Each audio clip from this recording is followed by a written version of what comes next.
Hello guys, ayan, gagawa tayo ng adobong paa ng manok.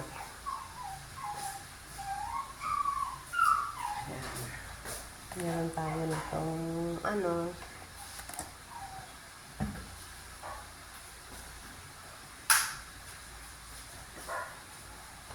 may luya. Babalatan muna natin ito guys, bago natin ihilo. Ang mahal ng luya dito guys, 180 ang kilo. So, ganun lang kaliit yung gagawin natin kasi sobrang mahal talaga ng luya dito guys. Kaya kailangan tipid-tipid po talaga tayo ngayon kasi pag walang tipid, agoy.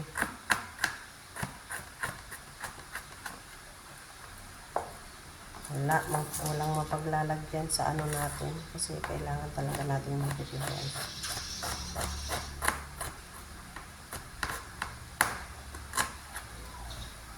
Ayan. So, sibuyas din. 40 ang 1/4 ng sibuyas guys. Sa mahilig mamalengke dyan, maghanda na kayo ng 40 yung isang 1/4 ng sibuyas. Kaya ganito lang talaga kalalaki yung binibili ko guys, yung parang maliit pa sa medium size. Yan. Hindi naman siya extra small. Kaya medyo wala na tayong kakainin yun. Ito lang nga, tagi-isa lang yung nilalagay ko, kaya lang ito. Kasi kaya legs ba ng kaya hindi pwedeng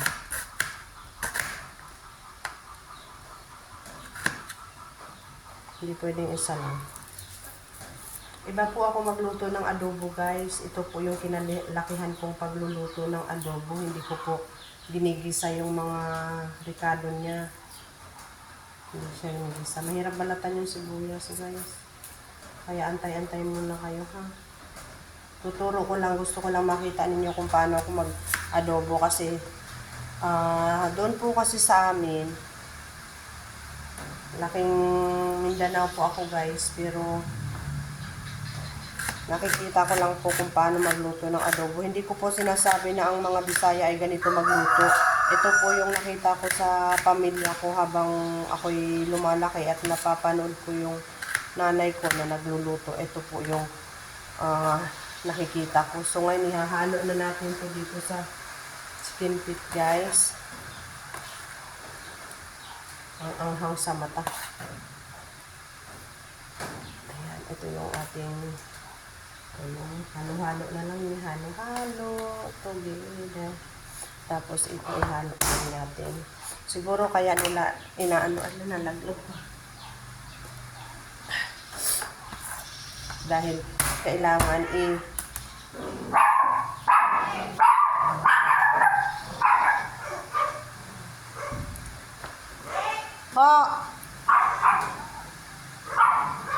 may ginagawa po ako, Ate Lo, nakain na ako.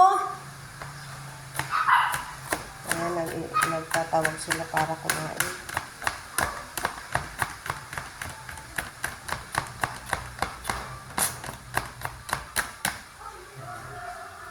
Ayan yung paraan ng pagluluto ko. Yung mga hipag ko nagtatawag sa kakain na daw. Kumain na nga ako, busog ako. Kumain ako. Tapos guys, paminta. Papakita ko sa'yo. Ito, paminta. Bago ko siya inilagay dito sa kawali, ang ginawa ko syempre, hinugasan pa ulit-ulit. Binanlian ko siya ng tubig. Hindi pa ako nakontento, hinugasan ko siya ng asin. Tawag nun? Minasage ko siya ng asin. Kasi iba nga siya Ayan, marami na siya. Tapos, ganito. Hinahalo ko na lahat guys ng ricado niya para mag-mix siya habang kumukulo siya na-absorb niya yung mga ricado natin. Madami akong suka maglagay guys. Ayan. Tapos toyo, syempre, hindi natin pwedeng biglain yan. Kasi baka umiyak tayo sa sobrang alat. Yan, ganyan.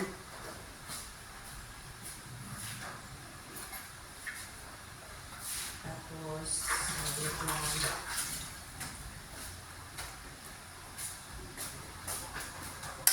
Saluin lang natin ito, guys. Natin. Ganito po ang kinalakihan ko kung paano niluluto ang adobo. Pero marunong din po ako magluto ng adobo na yung ginigisa muna yung mga ricado. Ayan. Yung asawa ko, ganun siya magluto ng adobo, ginigisa yung ricado. Ako po ay sinasama ko na. Ayan, wala na pala akong asukal. At kalimitan sa pag-alalagay ko ng adobo, ibubus na natin yung asukal, guys. Bibigyan na natin natin. Meron na rin tinatamad na ako. Meron tayo.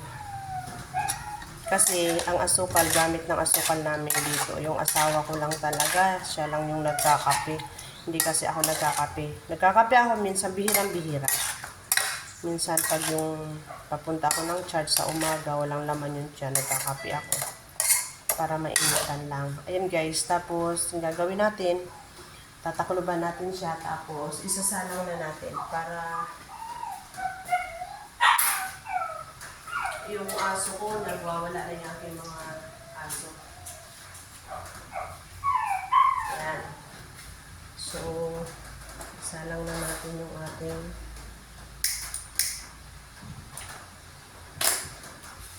isasalang na natin to. Mahina lang guys ang apoy para hindi siya mabigla ng baka natuyo na lahat ng sabaw, hindi pa siya naluluto.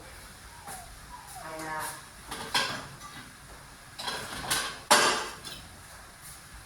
kailangan natin ng tatakluban. Maliit lang yung taklob ko guys. Ganyan. Paano yan? A-update ko na lang kayo mamaya pagka natapos yung ating niluluto guys. Makalat pa yung bahay ko, kadarating ko lang galing sa palengke. Ayan na siya. So mamaya bago siya matuyo ay titimplahan din natin siya kung tama na ba yung kanyang lasa. Baka kulang ng asukal, kulang ng bla bla bla. Okay, ayan. Paano yan guys? Mamaya na, update ko na lang kayo. Thank you for watching. Bye bye.